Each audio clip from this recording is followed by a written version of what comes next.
advantage of GOBACS to use multimodal data. I will explain what I mean by multimodal, because statistics can have other sense, and benefits or loss. So this work I will explain that in fact I just present a work which has been mainly done by a PhD student a few years ago. So here, more and more, when you are observing a phenomenon, you can use different devices.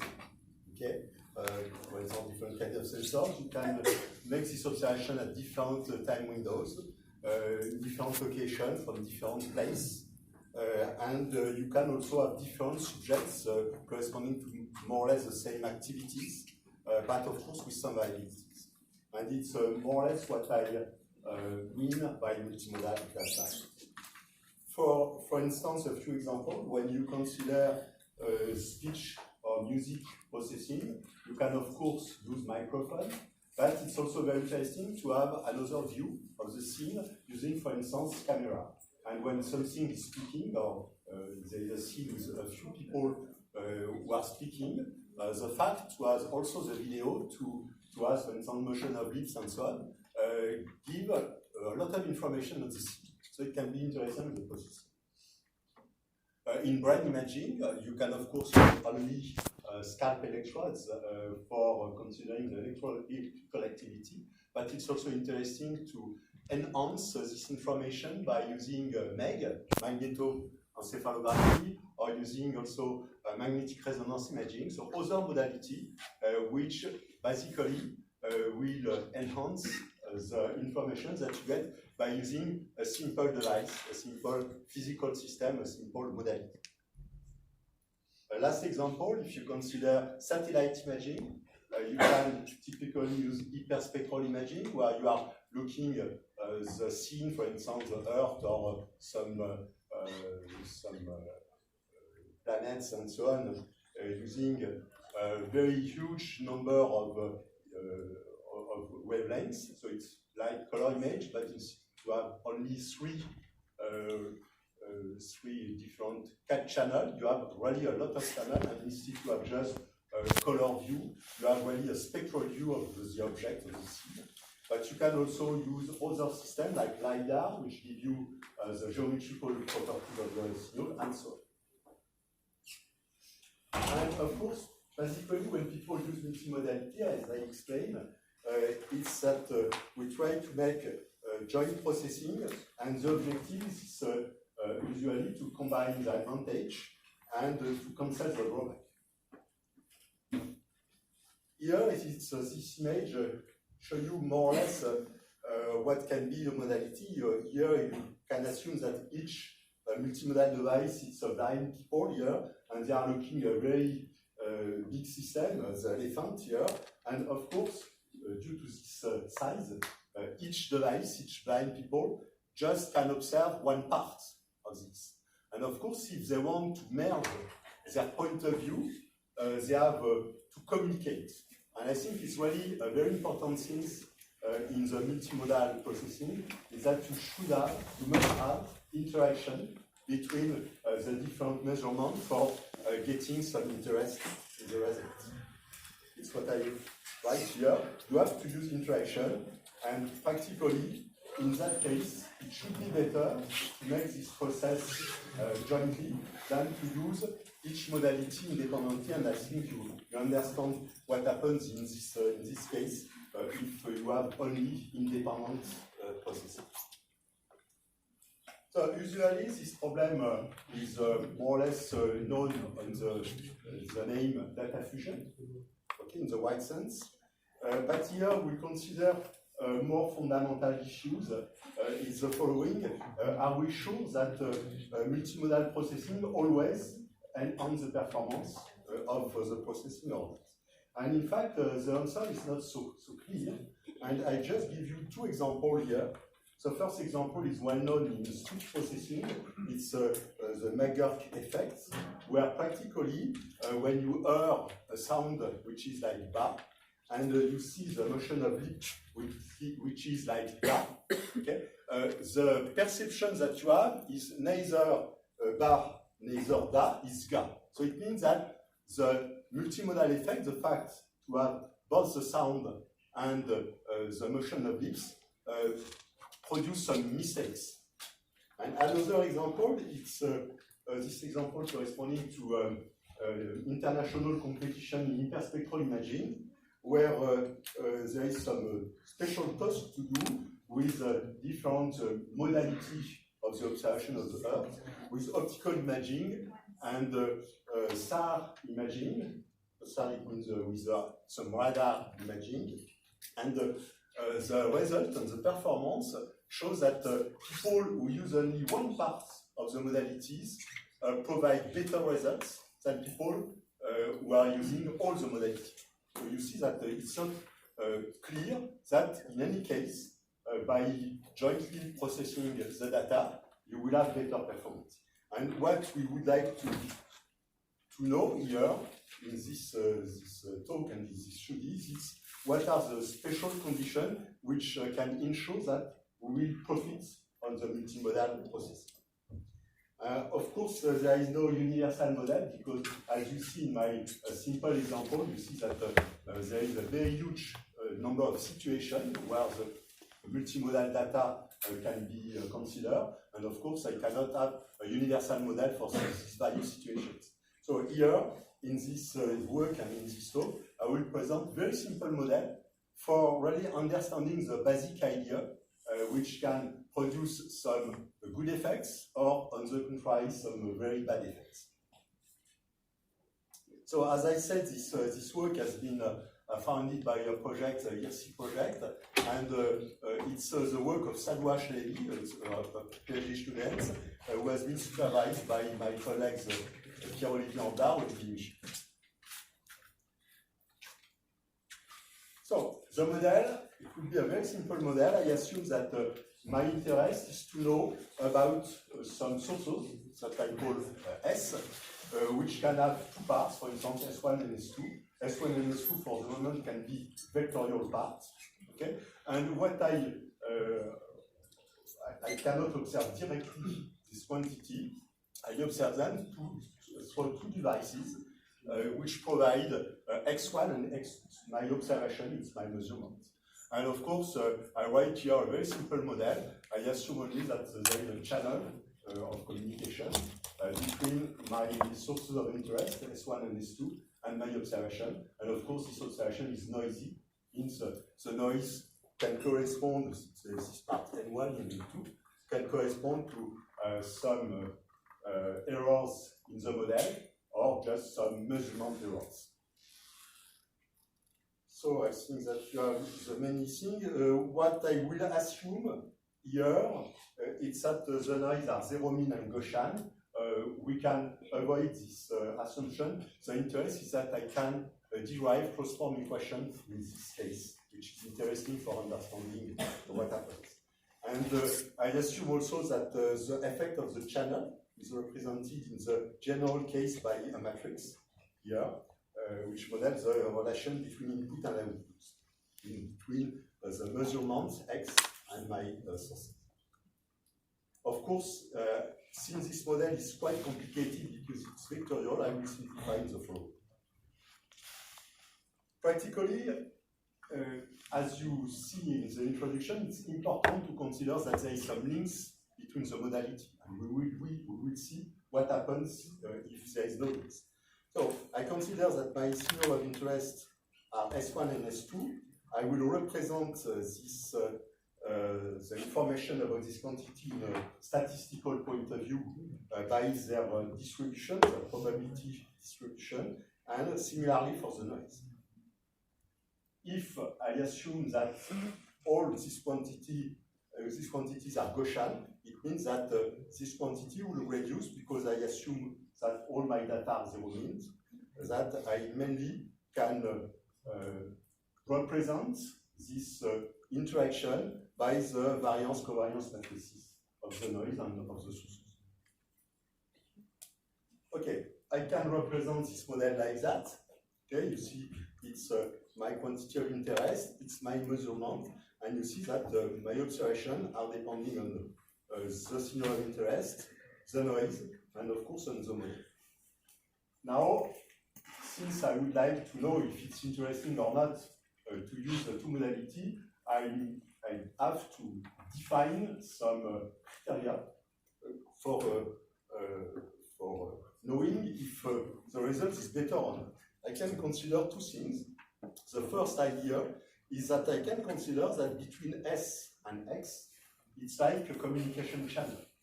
Okay? And what I would like is like when you are transmitting some data, for instance, by wireless or other communication system, and what you can do for measuring the quality of the channel is to measure the capacity of the channel. And this capacity is measured by using the mutual information between input and output. A second way, and in this talk I will focus on that because I think it's more intuitive, and in the Gaussian case there is a very strong relationship between mutual information and mean square error.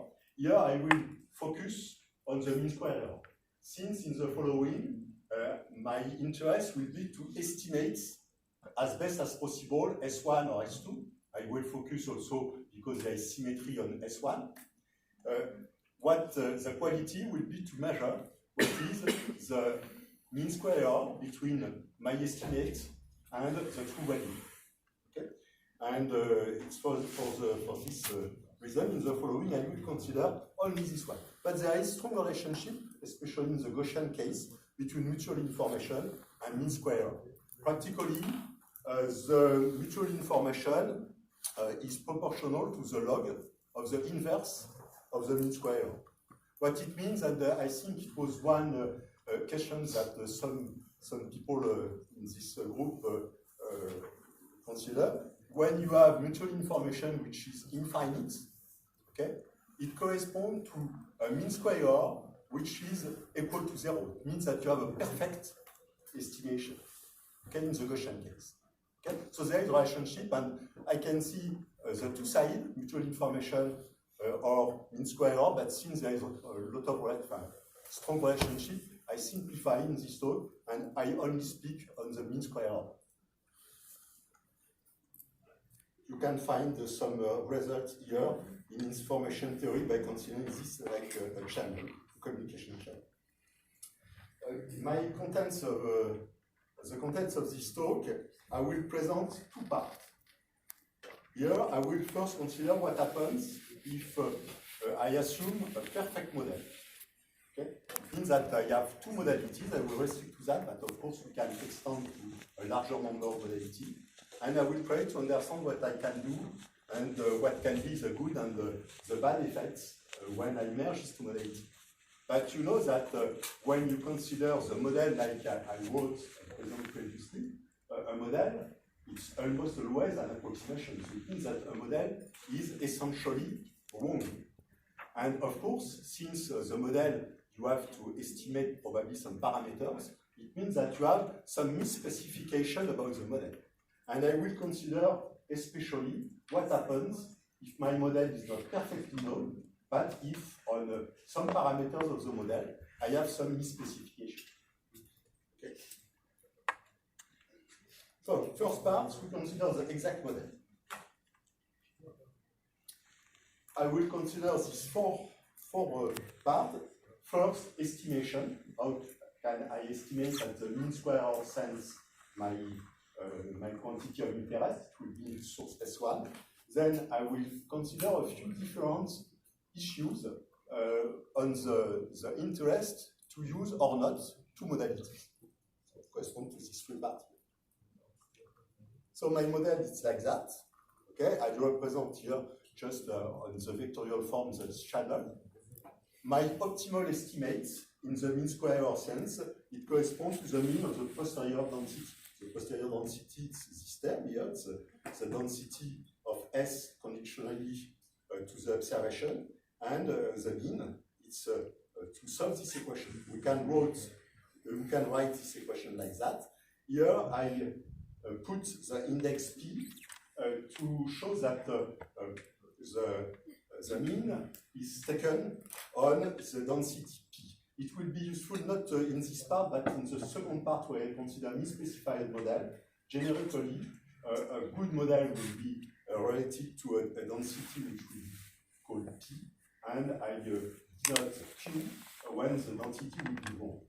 So here, of course, my estimation is taken over this pool density, and I can compute the quality of my estimate by considering the mean square error using this term here in the case where I have a vector test.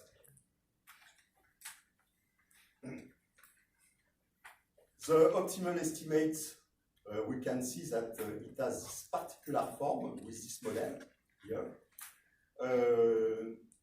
And in the Gaussian case, I show what happened in the Gaussian case. Mainly, you have only two parameters which model the interaction, correspond to the variance-covariance matrices gamma and sigma.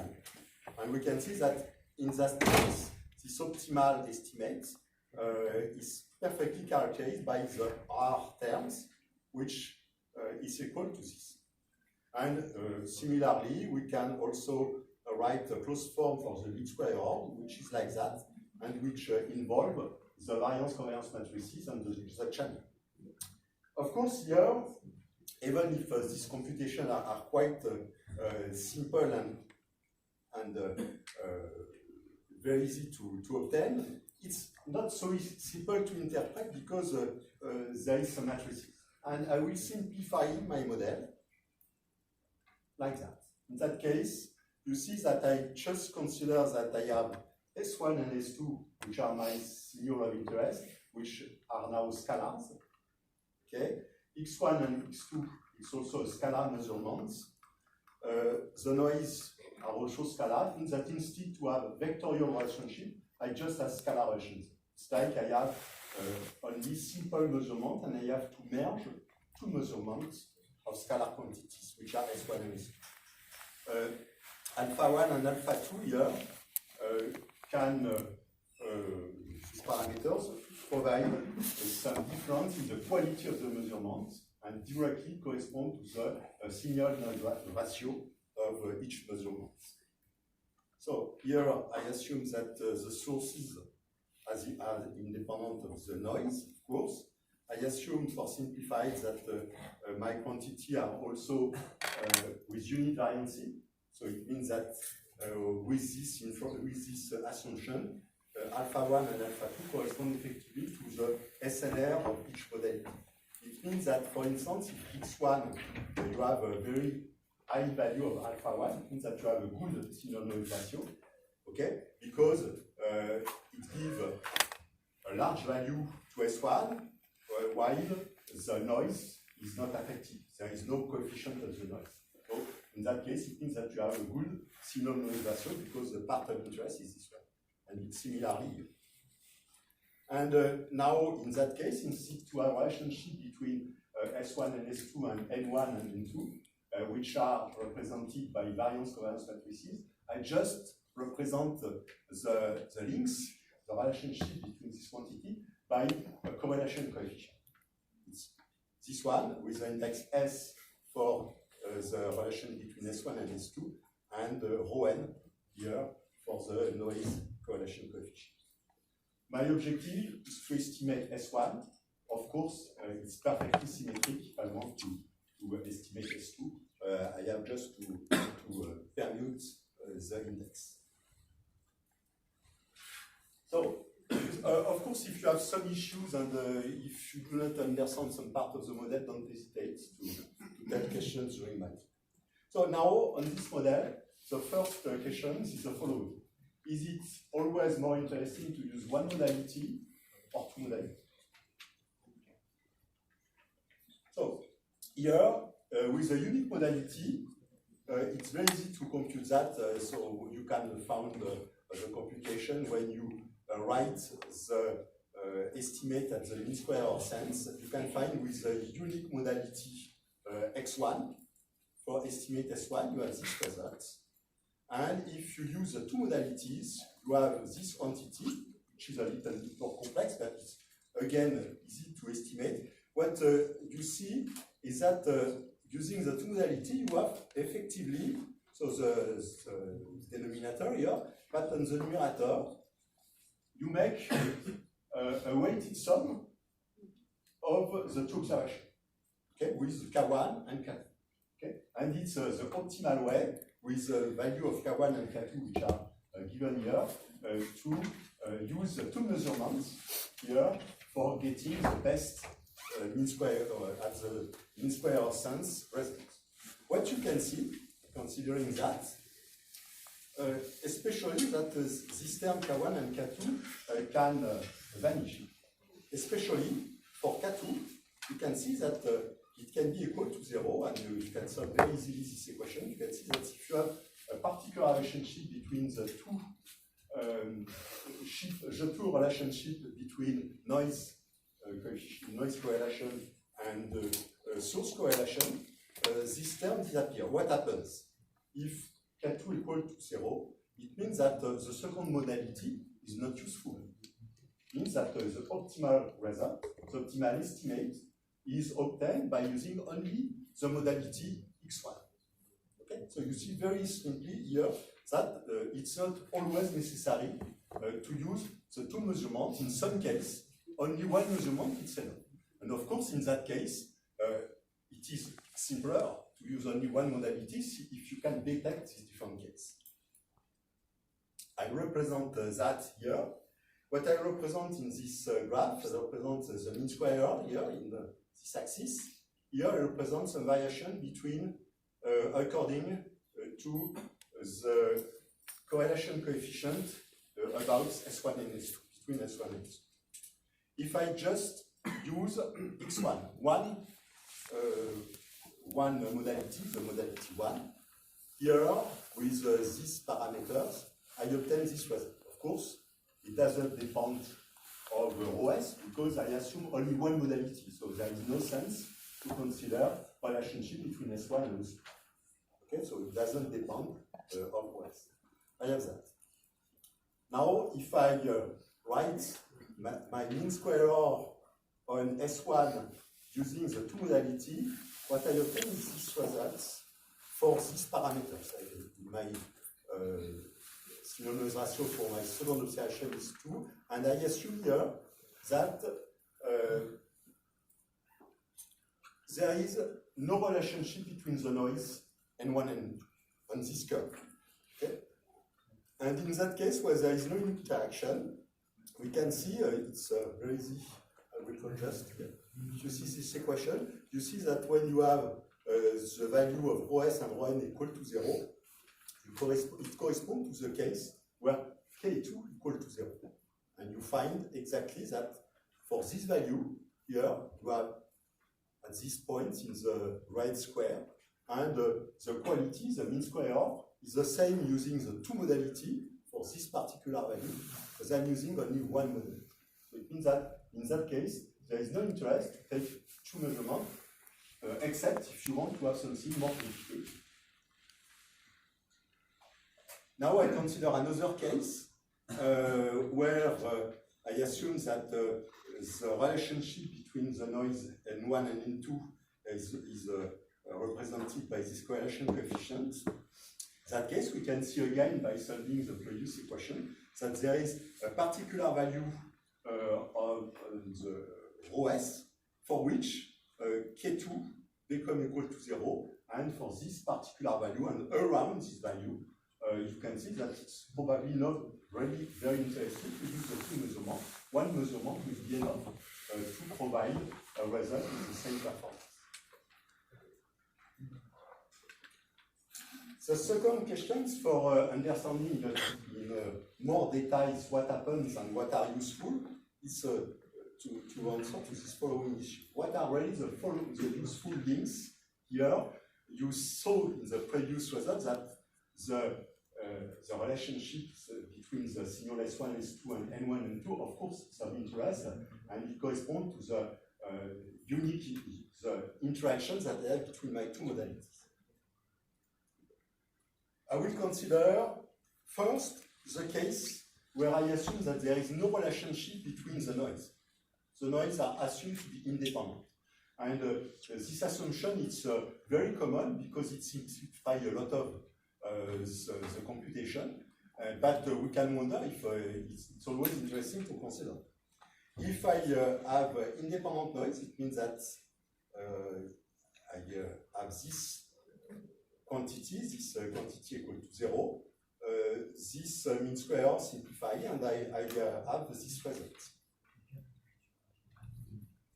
Again, I can represent the performance, and you can see that in that case, where you have no interaction between the noise, the result, where it means that on the blue curve, where it's mean square using the 2 modality, you see that the mean square, which is the smallest, will correspond to this 2 parts here, when you have large interaction between S1 and S2. You have large, in absolute value, large value of the correlation coefficient, close to 1 or minus 1.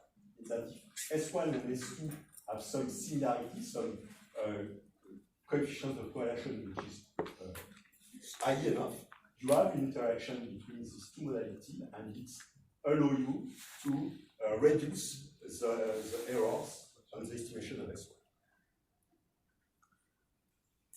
Now, my second step, I consider that the noise are correlated. It means that N1 and N2 are no longer independent. In that case, my mean square error write like that.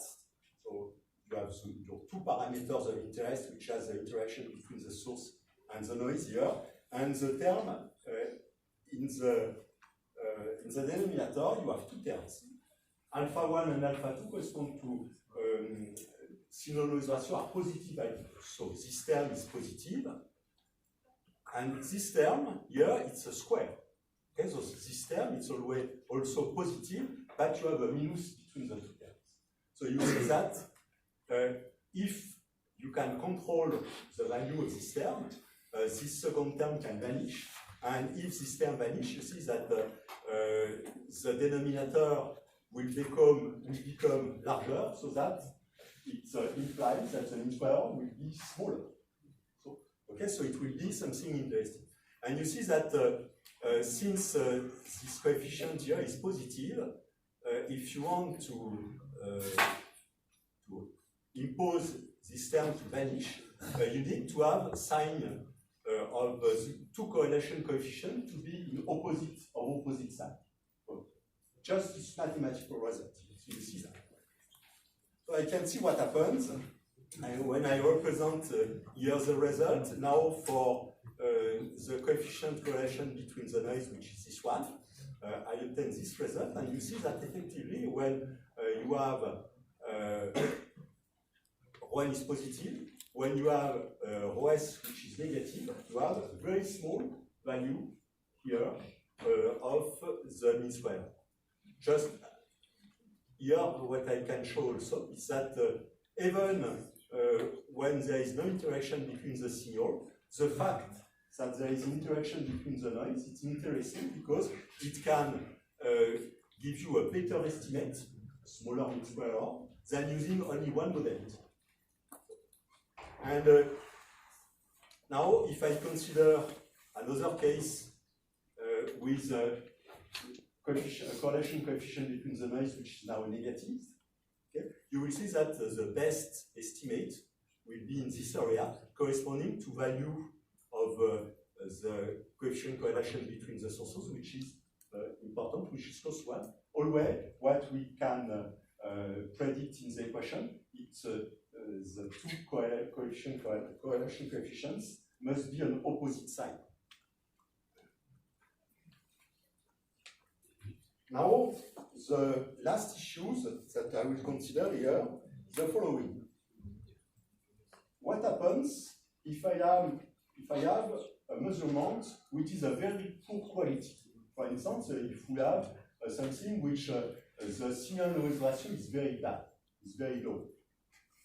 And the issue is the following: is it interesting or not in such case to consider this measurement or not? So first I consider what happens in the case where my noise are independent. In that case I can write again my equation like that, And K1 and K2, so the same parameters than previously, but here, since I have a special case, the terms are a little bit different. One term disappears especially. And you see that if my second measurement is of very poor quality, it means that the synchronize ratio is very small. It corresponds to the value of alpha 2, which is very small, which tend towards 0. That's what I've written right here.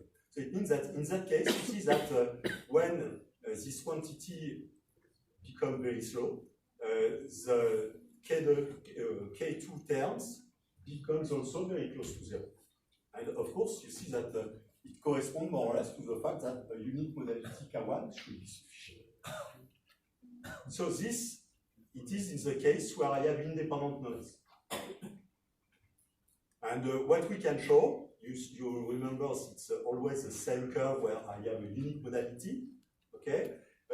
Here, I represent what happens when I have a very small value of my signal noise ratio, on my second observation.